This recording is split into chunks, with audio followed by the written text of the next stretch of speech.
군대에서 고참들이 그 쫄병, 신입 그 병사가 들어오면 골탕 먹이는 방법 중에 이런 것이 있습니다. 쫄병한테 돈 1,000원을 주면서 이렇게 말하는 거죠. 야, 가가지고 라면 2개, 통닭 1마리, 사이다 1병 사와라. 그리고 꼭 잊지 말고 거스름돈 500원 거슬러 와라. 이렇게 말하는 거예요. 그러면 이게 말 자체가 그러니까 지켜질 수가 없는 명령이잖아요. 1,000원 가지고 1불 가지고 이게 어떻게 살 수가 있냔 말이죠. 500원 거슬러 오는 거는 고사하고 사실 그 말한 것도 다 못 사오는 거잖아요. 그러니까 이게 마치 전혀 애초부터 지키는 것이 불가능한 명령을 내려줌으로 골탕을 먹이는 방법이 되는 것이죠. 그렇죠? 우리가 지난주에 이제 살펴본 말씀의 가장 핵심이 무엇이냐면 하이델베르그 요리문답의 특별히 7번, 8번 가운데 인간의 전적인 타락에 대한 이야기를 좀 했습니다. 전적인 타락. 그 중에서도 특별히 제 8번째 문제, 8번 문제가 뭐라고 이야기를 하는 것이냐면 인간이 타락 이후에 지식과 감정과 의지가 모두가 다 그 타락의 영향 아래 있다는 것입니다. 그래서 그 어구를 그대로 빌리자면 이런 거죠. 선은 조금도 행할 수 없고 온갖 악만 행하는 성향을 지니게 되었다. 이렇게 말하는 것입니다. 그렇죠? 그러니까 타락 이후에 우리에게는 선을 행할 만한 능력이 전혀 없다는 것입니다. 그래서 우리 행하는 것이 다 악한 것들이다. 이렇게 이야기를 했다는 것이죠. 사실 그 인간의 전적 타락이라고 하는 이 교리는 칼빈주의 5대 교리 중에 제일 첫 번째를 차지할 만큼 이 개혁주의 신앙에서도 굉장히 중요한 것입니다. 혹시 그 칼빈주의 5대 교리라고 들어보셨습니까? 나중에 우리가 더 자세하게 이야기할 그 기회가 있겠습니다만요. 튤립, 영어 그냥 약자로 해가지고 튤립이라고 TULIP 이렇게 요약할 수 있어요. 그냥 인간의 전적 타락, 무조건적인 은혜, 제한적인 속죄, 불가항력적인 은총, 나중에는 성도의 견인까지 이런 것 말이 어렵죠. 나중에 또 이게 설명할 수 있으면 모르겠습니다. 하지만 가장 중요한 것, 기억할 것이 뭐냐면 성경이 말하는 바를 우리가 이제 잘 요약한다라고 했었을 때 인간은 전적으로 타락했다. 이거 굉장히 중요하다는 것입니다. 그러면 우리는 자연스럽게 이제 어떤 질문으로 연결이 됩니까?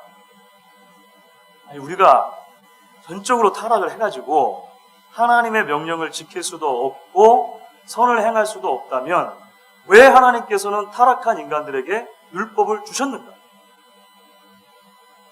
이거 논리적인 질문이죠. 마치 이 고약한 고참 생각이 나는 거죠. 도저히 지킬 수도 없는 거 1,000원 주면서 이것도 사고 또 저것도 사고 저것도 사고 나중에 500원 sol러와라 이렇게 말하는 좀 이렇게 골탕 먹이려고 하는 고참처럼 그렇게 전혀 무능하다고 하면서도 왜 하나님께서는 율법을 주셨는가라고 하는 것입니다. 이 율법이 타락 전에 주었습니까? 타락 이후에 주어졌습니까? 그렇잖아요. 그렇죠? 무슨 말씀이 이해가 되시죠? 율법이 사실은 이제 10계명이 어디서 주어지냐면 출애굽기 20장에서 주어지잖아요. 그러니까 이미 타락한 이후에 하나님의 백성들에게 또는 인간들에게 율법이 주어졌다라고 하는 것입니다. 하나님 좀 불공평하신 게 아닌가 이런 질문이 우리 안에 든다는 것이죠. 우리가 성경이 말하는 하나님의 공의 그리고 하나님의 자비라고 하는 것에 대해서 조금 더 정확하게 이해할 필요가 여기에 있는 것입니다. 이것은 성경 안에서 하나님의 율법과 또는 복음의 관계라고 이해할 수도 있을 것 같아요. 이것을 다 풀어낼 수는 없겠지만은 오늘 이제 하이델베르그 요리문답이 제4주일, 4번째 주일에 다루고 있는 몇 가지 질문들을 우리가 함께 이야기를 해보면서 이 질문에 대한 답들을 우리가 좀 같이 찾아갈 수 있으면 좋겠다는 것입니다. 자, 9번째 문제 이제 오늘 좀 살펴보겠습니다. 9번째 문제는 이렇게 문제가 있습니다. 하나님께서 사람이 행할 수 없는 것을 그의 율법에서 요구하신다면 이것은 부당한 일이 아닙니까? 우리가 던졌던 질문이죠. 답을 같이 한번 읽어보겠습니다. 답을 읽습니다. 아닙니다. 하나님은 사람이 행할 수 있도록 창조하셨으나 사람은 마귀의 꾀에 빠져 고의로 불순종하였고 그 결과 자기 자신뿐 아니라 그의 모든 후손도 하나님의 그러한 선물들을 상실하게 되었습니다. 이것이 이제 답입니다. 먼저 우리가 생각해 볼 것은 다시 한번 이 하이델베르그 요리문답의 답변이 우리에게 타락 전에 그러니까 본래 창조된 인간이 온전한 모습으로 창조되었다라고 하는 것을 다시 강조하고 있죠. 그렇죠? 그러니까 타락 전의 인간, 그러니까 하나님께서 본래 창조하셨을 때 창조 자체에 하자가 있는 것은 아니다. 우리가 지난주에도 그런 말씀을 나눴습니다. 창조 자체에 하자가 있는 것은 아니고 다만 타락 이후에 이런 문제가 생기게 되었다는 것이죠.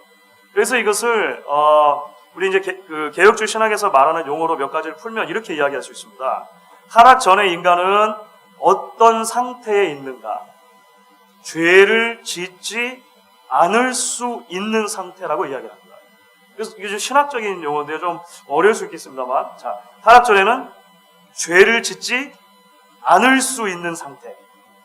그 말은 무슨 말입니까? 거꾸로 하면 죄를 지을 수도 있는 상태라고 하는 것입니다. 그러니까 아담에게는 하나님께서 이러한 자유의지를 주셨다는 것이죠. 지난주에 좀 충분히 설명을 해드렸던 것 같습니다. 하나님께서 온전한 자유의지를 주셔서 하나님과 교제하기를 원하셨기 때문에 그가 선택할 수 있었다는 것입니다. 그의 선택에 따라서 죄를 짓지 않고 하나님과 온전한 교제를 나눌 수도 있고 불순종함으로 죄를 지을 수도 있었다는 것이죠. 그런데 그는 불순종하는 것을 선택했습니다. 그렇죠. 그리고 그것의 결과로 타락이 오게 되었습니다. 타락 이후에는 그러면 어떤 일이 일어나게 됐을까요? 타락 이후의 인간은 이제는 죄를 짓지 않을 수 없는 상태가 된 것입니다. 아유, 왜 이렇게 말이 어려운 거예요? 이게 원래 신학적으로 라틴어로 했는데 그거 더 어려워. 어려운데, 그렇습니다. 죄를 짓지 않을 수 없는 상태. 우리가 말씀드렸던 전적인 타락이라고 하는 거 있잖아요. 전적인 타락. 그러니까 타락 이후에는 완전히 타락되어서 하나님께서 기뻐하신 일을 할 수 없는 상태가 돼버렸다는 것입니다. 그렇죠? 하나님께서 우리를 은혜 가운데 구원해 주셔서 우리가 이제 천국에 가게 되어집니다. 우리가 사실은 이제 그 새벽에도 계속 말씀을 드립니다만 예수님께서 처음 오셔서 우리의 구원을 출발해 주시고 그 다음에 예수님께서 다시 오셔서 구원을 완성해 주실 것이잖아요. 이 기간 동안에는 우리가 하나님의 구원받은 백성으로 산다 하더라도 죄를 지을 수 있는 가능성이 여전히 있는 사람입니다. 그렇죠? 죄의 잔저리가 남아있기 때문이죠. 그런데 이제 우리의 구원이 온전하게 성취가 되어서 완성이 되어가지고 우리가 천국을 간단 말이죠. 천국 가면 이제 어떤 일이 일어나는가? 신학적으로는 그때는 어떻게 설명하냐면 죄를 결코 지을 수 없는 상태. 그때가 되면 죄를 짓고 싶어도 지을 수 없는 상태. 짓고 싶은 마음조차도 갖지 못하는 상태. 이렇게도 얘기할 수 있겠죠. 그것이 이제 온전한 그 구원의 상태라고 이야기를 하는 것입니다. 자, 그러면 하나님께서 율법을 주셨을 때 그 율법을 누구에게 주셨을 것입니까? 타락 후 인간. 그렇죠. 인간들에게 주셨다라고 하는 것을 다시 한번 기억하는 것이죠. 그렇다면 타락 후의 인간에게 왜 율법을 주셨는가? 이 문제는 여전히 남는 거잖아요. 그렇죠. 여전히 지킬 수 없는 사람들에게 죄를 짓지 않을 수밖에 없는, 그렇죠? 그 상태에 있는 사람들에게 왜 주셨나라고 하는 것입니다. 자, 이것은 우리가 크게 두 가지 정도로 이야기를 할 수 있습니다. 하나는 율법 자체가 하나님이 어떤 성품인가를 보여주는 것입니다. 우리가 하나님의 형상으로 창조가 되었잖아요. 타락 이후에 하나님의 형상이 많이 일그러지게 되었습니다. 그러면 하나님의 형상의 본래 모습, 하나님의 본래 성품을 어디서 발견할 수 있는가? 율법에 하나님의 성품이 담겨져 있다고 하는 것이 율법의 기능이 굉장히 중요한 것입니다. 그러니까 율법을 보면 하나님이 어떤 분이시구나라고 하는 것을 알게 되는 거예요. 그렇죠? 예를 들어서 율법에 이전에도 설명을 해드린 적이 있습니다만 동태복수법 같은 게 있단 말이에요. 눈에는 눈, 이에는 이, 이런 거 있잖아요. 심지어는 데운 것은 데운 것으로 누가 불로 데웠으면 불로 데우고 물로 데웠으면 물로 데우고 이런 거 있잖아요. 그대로 갚아주라고 하는 것입니다. 그런데 도대체 이 동태복수법이 어떻게 하나님의 성품을 반영합니까? 죄가 있으면 그 죄의 책임을 반드시 물어야 한다는 것이죠. 한편으로 하나님의 공의의 성품입니다. 하지만 동시에 그 죄를 갚을 때 당한 것을 넘어서서 갚는 것은 바운더리를 제한해 주시는 것입니다. 왜냐하면 우리의 타락한 본성은 대개 내가 눈을 다쳤어요. 어떤 사람이 내 눈을 다치겠단 말이에요. 그러면 다른 사람을 잘 살펴가지고 내가 당한 만큼 그대로 남의 눈을 이렇게 왼쪽에 이만큼을 멍들게 하는 것만 할 수 있습니까? 안 돼요, 잘. 우리는 원래 성품이 양쪽 눈을 다 상하게 하든지 아니면 그냥 훨씬 더 우리는 폭력적일 수 있는 가능성이 많은 사람들이라고.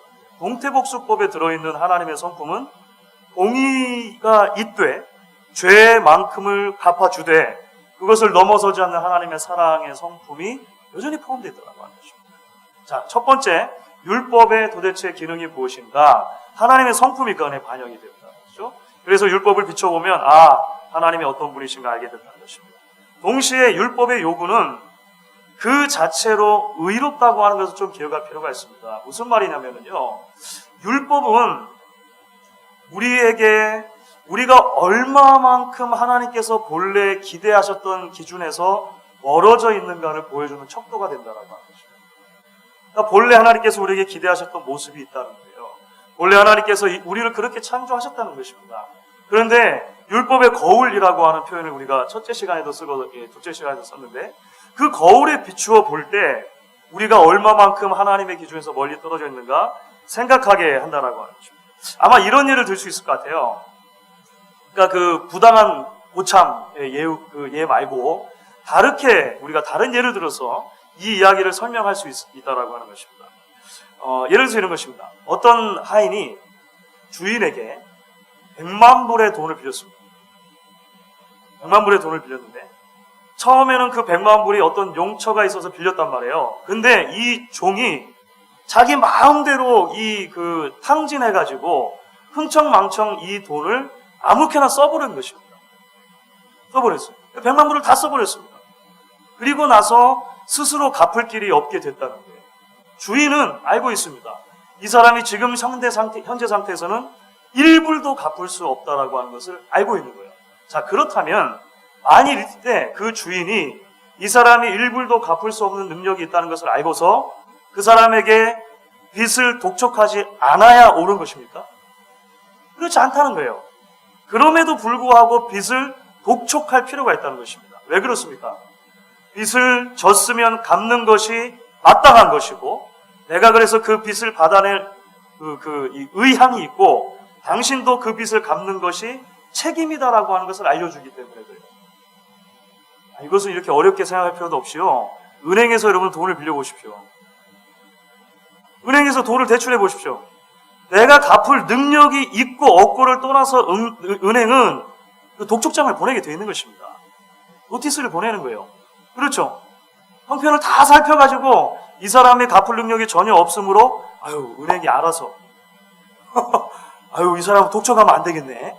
예? 상감해줘야겠네. 이렇게 하면은요, 그것은 시스템에 문제가 있는 거죠. 그렇죠? 그것은 그 시스템 자체가 문제가 생기는 것입니다. 죄인인 인간에게 하나님께서 여전히 율법을 주시는 이유가 거기 있는 것입니다. 죄인인 인간이지만 그 율법을 행할 수 있는 능력이 없다고 생각이 되지만, 하나님의 율법을 주시는 것은 자신이 정해두신 그 기준에서 사람이 얼마나 멀리 떨어져 있는가를 보게 하시는 거죠. 그게 없으면 그것도 못 깨닫는다라고 하는 것입니다. 가끔 로컬길을 쭉 이렇게 다니다 보면 309 저 위에나 여기 있잖아요. 이게 약간 그 하이웨이 같으면서도 로컬 같기도 하고 중간에 또 더 큰 로컬이 나타나기도 하고, 로컬길을 가다 보면 불편함을 느낄 때가 있습니다. 뭐 때문에 불편함을 느끼냐면 신호등이 많아서. 그렇죠? 신호등이 웬 이렇게 많은가 생각이 들 정도로 갑자기 하이웨이에서 로컬길로 탁 접어들었을 때 생각이 든단 말이죠. 그래가지고 여러 사람들이 얘기를 하는 거죠. 신호등이 왜 이렇게 많죠? 시장이 그 이야기를 들은 겁니다. 아이고야, 내가 잘못했구나. 내가 왜 쓸데없이 거기다 신호등을 그렇게 많이 만들어가지고 사람들을 불편하게 했는가. 지금부터 신호등 다 뗍니다. 라고 하면 어떤 일이 일어나겠습니까? 아예 기준 자체가 없어지는 거잖아요. 그렇죠? 아예 법규 자체가 없어지는 거죠. 그럼 훨씬 더 큰 혼란이 가중된다라고 하는 것이죠. 그리고 하나님께서 타락한 인간들에게 율법을 주셨다라고 하는 것은 그런 의미가 있다는 것입니다. 첫 번째는 하나님의 성품 자체가 나타나 있는 것이고, 두 번째는 율법을 주심으로 사람이 율법의 기준에서 얼마나 멀리 떨어져 있는가를 보게끔 해주시는. 그러니까 그 율법은 그 자체로서 공의롭다라고 하는 것이죠. 율법이 준 것 자체가 정의롭다라고 하는 것을 우리가 먼저 좀 기억할 필요가 있다는 것입니다.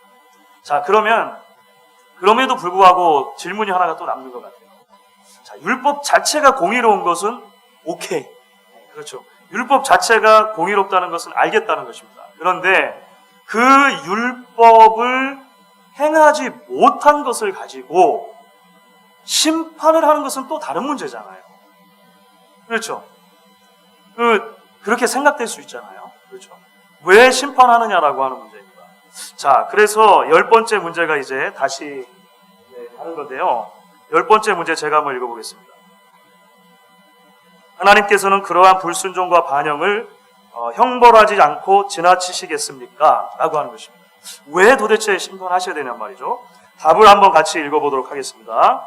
결코 그렇지 않습니다. 하나님께서는 원죄와 자범죄 모두에 대해 심히 진노하셔서 그 죄들을 이 세상에서 그리고 영원히 의로운 심판으로 형벌하실 것입니다. 하나님께서는 누구든지 율법책에 기록된 대로 온갖 일을 항상 행하지 아니하는 자는 저주 아래 있는 자라고 선언하셨습니다. 하나님께서 그냥 넘어가실 수 있지 않는가? 그렇지 않다는 것입니다. 그렇지 않다는 것입니다. 이것을 우리가 이렇게 이해할 수 있을 것 같아요. 여러분, 율법은 아무런 의미 없는 잔소리로 주어진 것이 아닙니다. 아무런 의미 없는 잔소리. 그러니까 이런 것이죠. 우리가 자녀들을 패런팅할 때, 자녀들을 양육할 때 조심해야 되는 부분이 있습니다. 그게 뭐냐면 의미 없는 잔소리를 많이 하지 않는 것입니다. 그러니까 그냥 이게 뭐 하고 있으면 싹 지나가면서 아유 그거 하지 마. 그거 하면 안 돼. 하고 그냥 지나가는 거예요. 다음에 또 잊어버리는 것입니다. 아유 이거 하면 큰일 난다. 하고 또 지나가요 그냥. 아유 내가 어렸을 때는 이거 상상도 못했는데. 하고 그냥 또 지나가요. 그러니까 별 의미 없는 잔소리가 자꾸 되는 것입니다. 그렇죠? 그러면 아이를 절대 통제할 수 없어요. 아이에게 정확하게 말과 행동의 정확한 범주를 그 아이가 이해할 수 있는 언어로 가르쳐 주는 것이 굉장히 중요하고, 그것이 지켜지지 않았을 때 적절한 그 징벌이죠. 그러니까 디서플린을 하는 것이 아이들을 그 패런팅하는 데서 굉장히 중요한 그 원리가 됩니다. 되게 아빠들이 잘 못해요. 저도 뭐 크게 다르지 않습니다. 그냥 지나가다가 그냥 말하고 마는 거예요. 아유 저러면 안 되는데. 아 왜 TV를 이렇게 자꾸 보고 있지? 혼잣말도 아니고 애한테 하는 말도 아니고 그냥 한 두리둥실하게 지나가는 거예요. 그러면 절대 변하지 않아요. 그렇죠? 이제 의미 없는 잔소리가 돼버리는 잔소리가 되는 것이죠. 여러분 율법은 의미 없는 잔소리가 되면 되겠습니다. 하나님께서 이러저러한 항목들을 다 늘어놔 주셨는데, 다 이야기해 주셨는데 그것에 대한 어떤 적절한 그 대처가 없이 그냥 공중을 떠돌아다니는 그런 말로만 존재하도록 하나님의 율법을 주셨겠냐는 것이죠. 그러면 전혀 의미가 없게 되는 것입니다. 전혀 의미가. 하나님께서는요, 죄에 대해서 진노하시고 죄에 대해서 심판하신다라고 하는 것이 성경의 명확한 원리가 됩니다. 그렇죠? 하나님께서 율법을 주셨고 그 율법을 어겼을 때, 하나님의 말씀대로 살지 못했을 때 진노하실 뿐만 아니라 심판하신다라고 하는 게 성경의 원리라고 합니다. 자, 우리 성경을 한번 찾아보도록 하겠습니다. 로마서 1장 18절입니다. 신약 성경 로마서 1장 18절.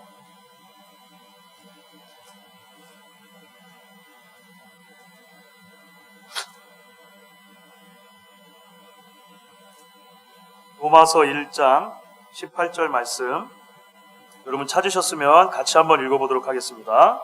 하나님의 진노가 불의로 진리를 막는 사람들의 모든 경건하지 않음과 불의에 대하여 하늘로부터 나타나나니, 여기서 분명한 개념이 하나님의 진노라고 하는 개념으로 나타납니다.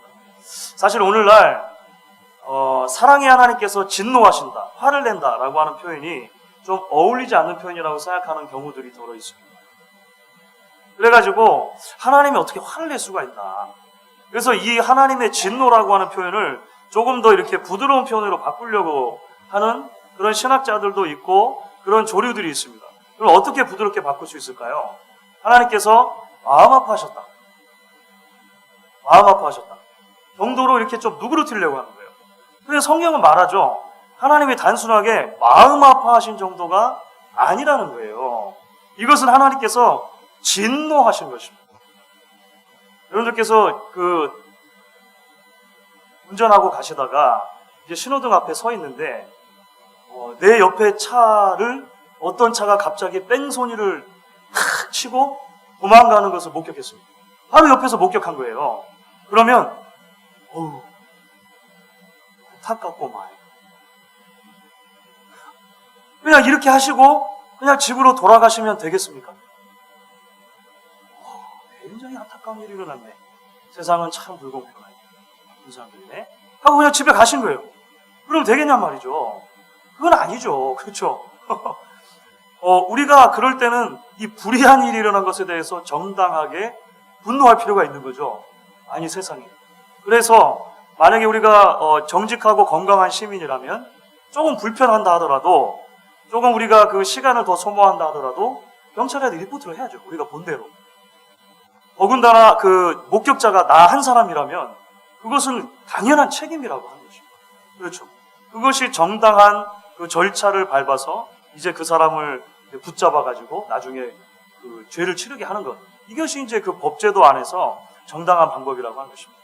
하나님께서는 법을 주셨고 그 법이 어겨졌을 때 안타깝구만. 그냥 이렇게 하고 끝나지 않으셨다는 것입니다. 하나님은 거기에 대해서 분노하시는 거죠. 진노하시는 것입니다. 그리고 그 진노를 따라서 심판하시죠. 자, 심판한다라고 하는 개념이 이제 출애굽기 20장 5절에 우리 찾아볼 수 있는데요. 우리 같이 한번 살펴보겠습니다. 출애굽기 20장은 그 다음 문제까지 연결이 되니까 그대로 우리가 찾으면 되겠습니다. 출애굽기 20장 먼저는 5절입니다.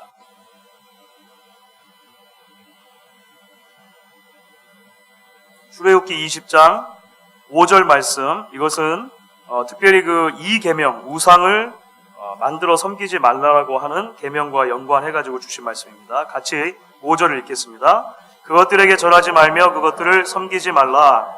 나 내 하나님 여호와는 질투하는 하나님인즉 나를 미워하는 자의 죄를 갚되 아버지로부터 아들에게로 3, 4대까지 이르게 하거니와. 이 외에도 구약 성경의 여러 부분에서 하나님께서 죄가 있으면 그 죄에 대해서 분노하시고 분노하실 뿐만 아니라 그 죄의 경중을 따져서 재판하시고 재판하실 뿐만 아니라 그 죄의 값을 정확하게 치르게 하신다.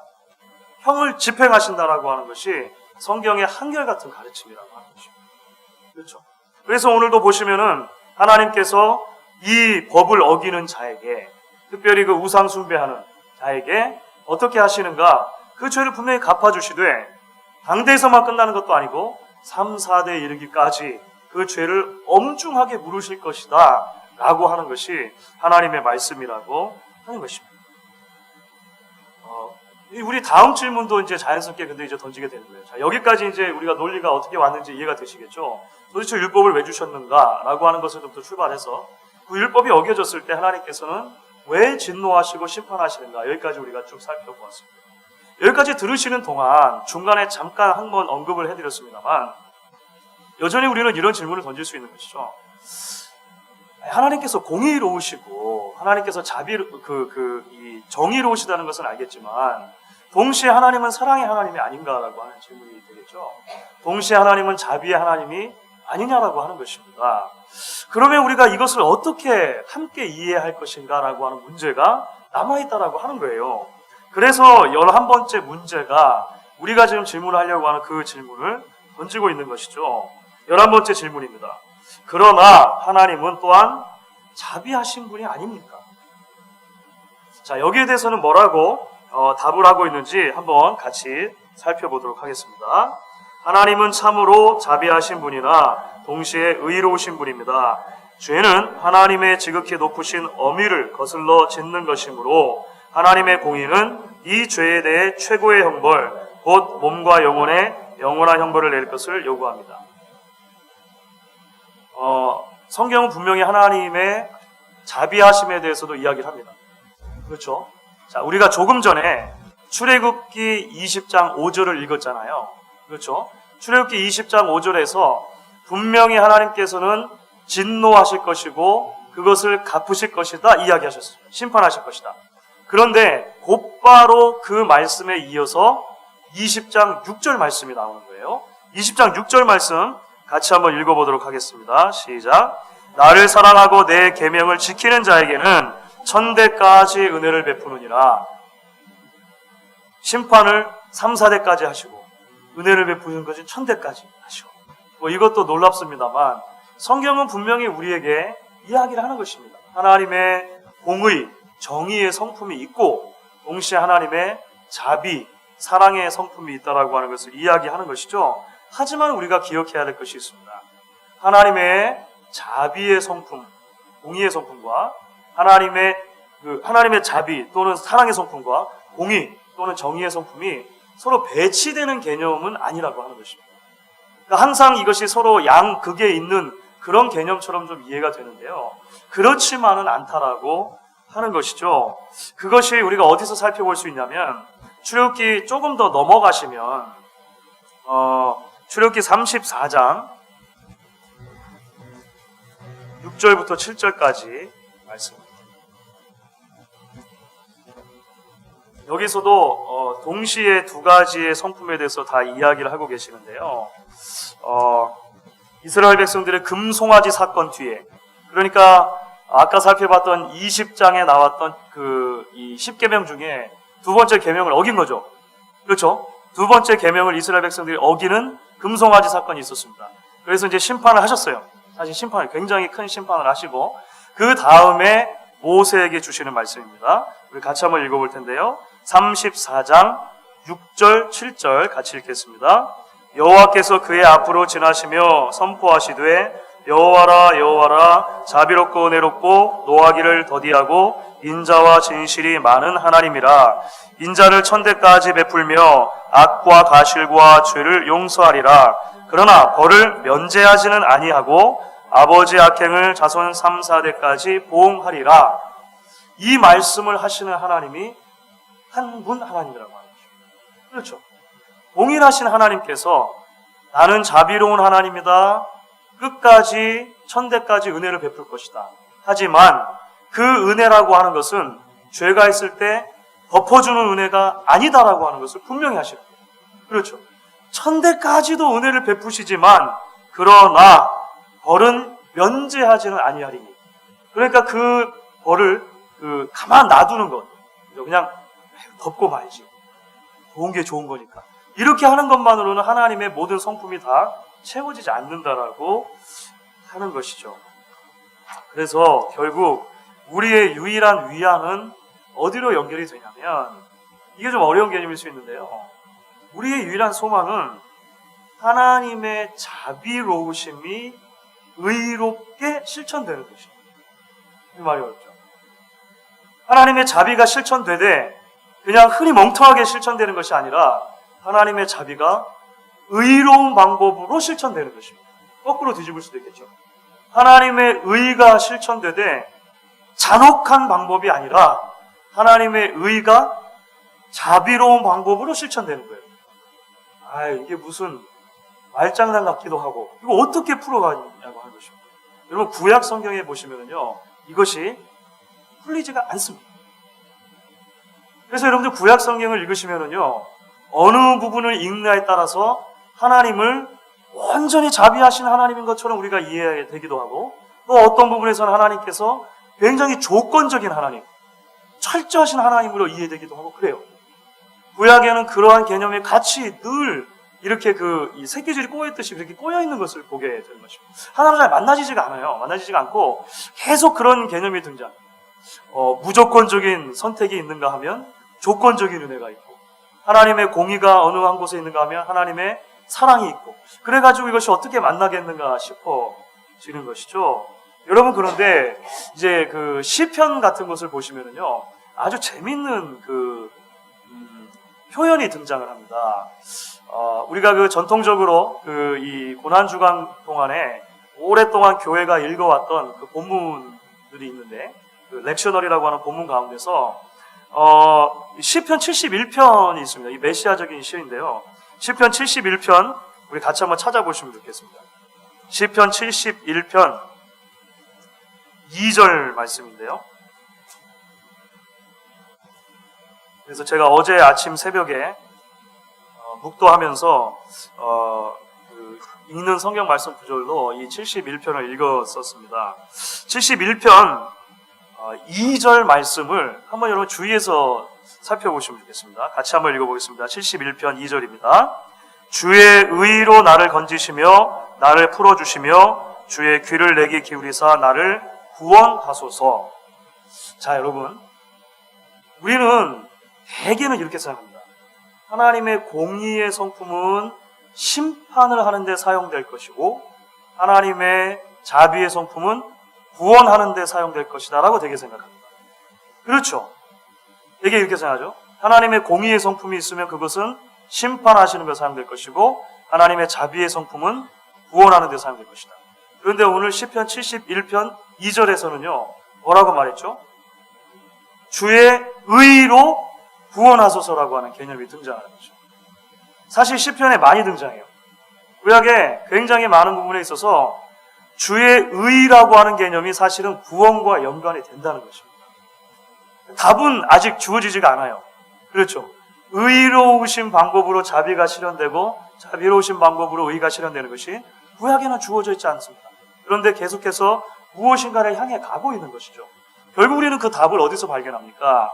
그 답을 예수 그리스도의 십자가에서 발견하게 되는 것입니다.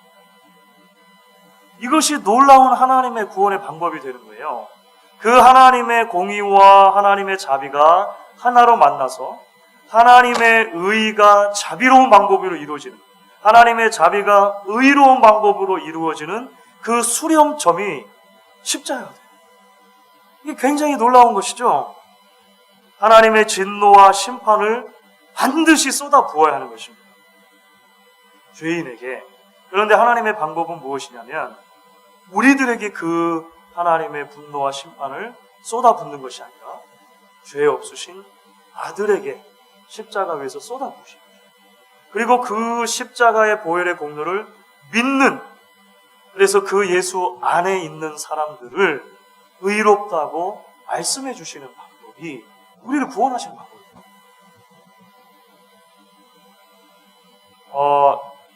우리 그 새벽 기도를 하면서 그래서 첫째 날 십자가의 도가 사실은 여러 사람들에게는 미련하게 보일 수도 있고 거치는 것이 될 수도 있다고 말씀드렸습니다. 그렇죠. 그런데 실제로 알고 보면 그것이 미련한 것이나 걸리적거리는 것이 아니고 하나님의 능력이다, 하나님의 지혜다 라고 하는 것이 바울의 이 선언이었잖아요. 우리 같이 한번 다시 읽어볼 텐데 본문 말씀에 있습니다. 여러분 나눠드린 교재에 있습니다. 고린도전서 1장 23절 24절입니다. 같이 한번 본문을 읽어보도록 하겠습니다. 우리는 십자가에 못 박힌 그리스도를 전하니 유대인에게는 거리끼는 것이요 헬라인에게는 미련한 것이로되 오직 부르심을 받은 자들에게는 유대인이나 헬라인이나 그리스도는 하나님의 능력이요 하나님의 지혜니라.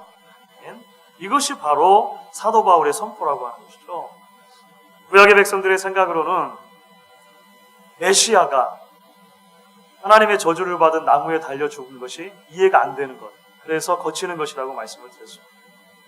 철학을 좋아하는 헬라인들의 입장에서 볼 때는 스스로가 노력해가지고 열심히 하다 보면 때로는 그게 아타락시아 이렇게 완전한 기쁨의 상태로 내가 해탈할 수도 있는 것이고 또는 아파테이아 완전한 정원의 상태 그렇게도 갈 수 있는 것이고 학파에 따라 좀 달랐습니다. 하지만 그렇게 사람이 이룰 수 있다고 본 것이죠. 누군가가 그것을 짊어지고 대신 해결해 주어야 하는 것은 정말 미련한 방법이다, 어리석지 않은가 이렇게 생각했다는 것입니다.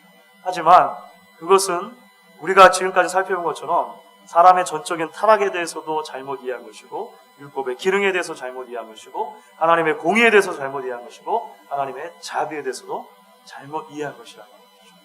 이 모든 것들이 신비롭고 놀라운 방법으로 하나로 만나는 지점이 있는데 그것이야말로 십자가의 진수다라고 합니다. 그러니 이 십자가야말로 하나님의 놀라운 지혜가 아니겠는가? 하나님의 놀라운 능력이 아니겠는가라고 선포하는 것이 사도 바울의 선포였다라고 하는 것입니다. 사랑하는 여러분, 우리가 고난주간을 지나면서 이 십자가에 대해서 계속해서 함께 묵상하는 것이 얼마나 큰 위로가 되기도 하고 도전이 되기도 하는지 알 수가 없습니다. 결국은 우리가 발견하는 것은 뭐냐면요, 예수가 답이다, 십자가가 답이다라고 하는 것을 다시 발견하게 되는 것이죠. 오늘 우리가 함께 나눈 이제 네 번째 강의를 그래서 마무리하면서 우리가 그렇게 하나님 앞에 같이 나아갈 수 있으면 좋겠습니다.